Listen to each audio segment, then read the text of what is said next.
How to know if someone deactivated their Snapchat? So let's get started.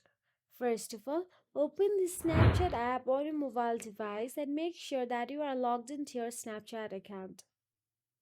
Now, once inside the Snapchat app, you can see search address bar at the top right corner of your screen.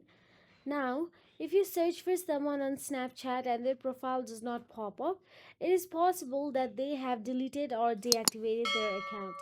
To get started, all you have to do is type the username into the search bar at the top of the screen.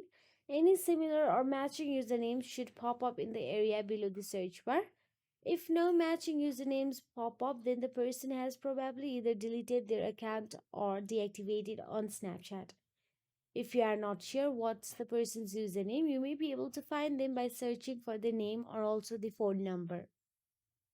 So that is it. If you found this video helpful, please like, share and subscribe, and thank you so much for watching.